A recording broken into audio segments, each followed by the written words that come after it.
dagag na pahaga, dagag na amaze, na hala, babae siya, pero siya, kaya niya ito buhaton ang mga, kaya ng buhaton sa lalaki sa una, di ba?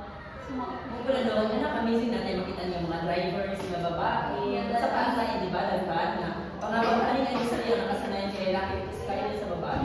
Kaya, Julie. I believe ang good na pwede ka maging kinsagid ka. Kung determinado lang ka, kung naging sa iyo ang passion, na mo bigyan ka gusto nga buhaton. Ayaw yung pilimit mo sa iyo, ito mo dihan, alam ka, babae lang ka, dinilin mo na kaya, ayaw, Julie. Never let gender define your limits, guys. Okay, same sa pagtana ng ating bata, makay mga nasa natin yung discrimination, sulod sa trabaho, o gawa sa trabaho, kung sa punto, kung sa yung mahatang dali sa mga babae na nag-work, sa mga malaki na sila, sa ilang reaction, kung makalawa sila ng ilang mga discrimination. Of course, ikaw ang daghan dyan ko ka, before ko na-employ, ni Abi ko kung mga pila ka years, kaya wala yung dawat sa ako sa life of power line mo. Moto, ani-alam ako nga, halawi, like, dream na lang ba ito na, like, ambisyosa na ba ko para mo mga doon na kaya rin ako buhato lang sa kaya sa mga lalaki.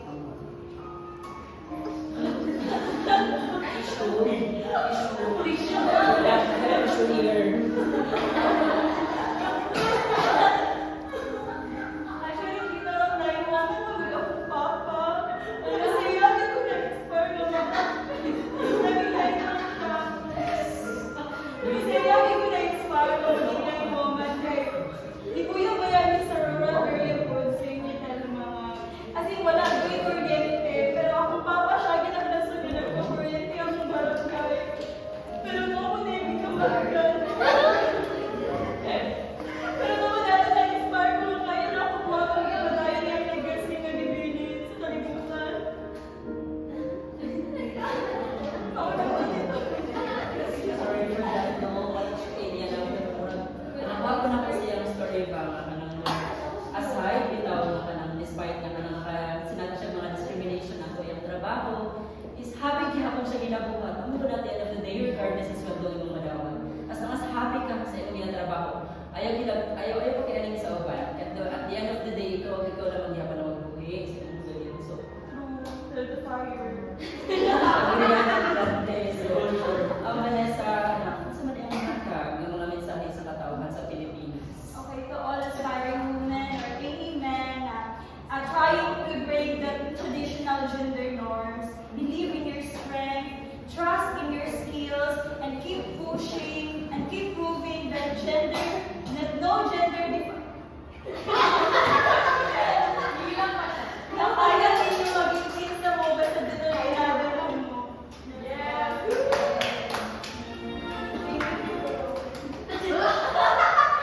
Thank you so much for sharing. O karon no, ang pinakagwapa, wala siya sa south, wala siya sa bottom. Gikan pa ni sa Mati, gikan pa sa shore. Carla, kanta! Hello everybody! Welcome to Pinita! Carla on top! So glad to be here on National TV. Thank you so much sa paggawa sa mga. It's my pleasure. Okay. Ano ba? Ano ba'y pangutan na? Ikaw ba ang first transgender woman na governor sa Manila Orient? Yes, I'm so happy and proud that I am the first transgender woman in the municipality of Mati. And wow! And yeah, I'm so happy because you know who's the boy. I did the wrong sorry on the show.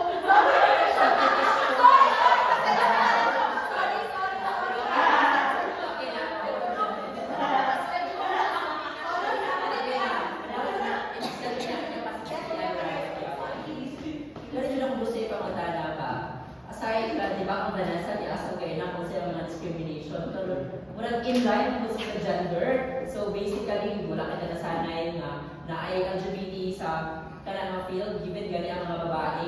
Binatong gani kay ang mas given na patriarchal table. Dito sa government, dapat ang maging babae kay aggressive daw, mas powerful ang lalaki kung nila. So, kani, dapat kayo mga nasa natin na sexism sulod sa kongreso or sulod anak na yung ginagawa sa office.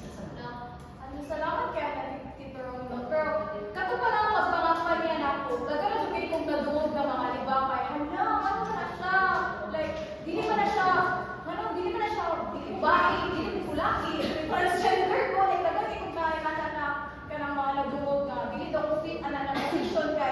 they're very conservative ba yung Philippines sa mga inari ng mga issues. And isa din silang gina-target sa ako is me, just my gender. Like, my, ako dyan, as a transgender, without looking back na, my academic skills and also my experience. Because, I graduated in political science with the highest honors in my class.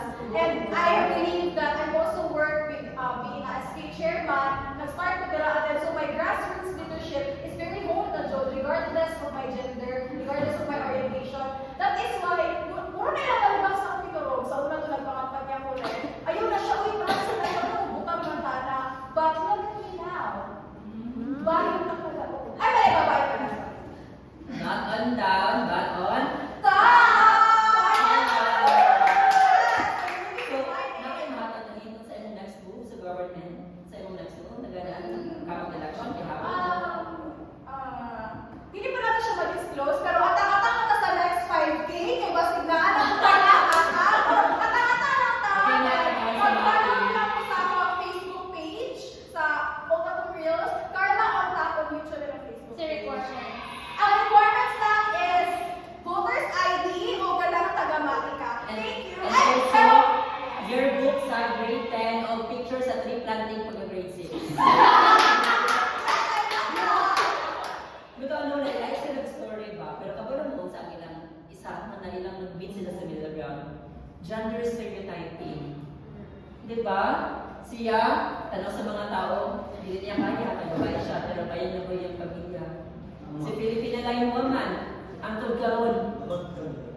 Ang tugkaroon, nag-work gapon siya sa industry ng panglalaki, ikon sa society.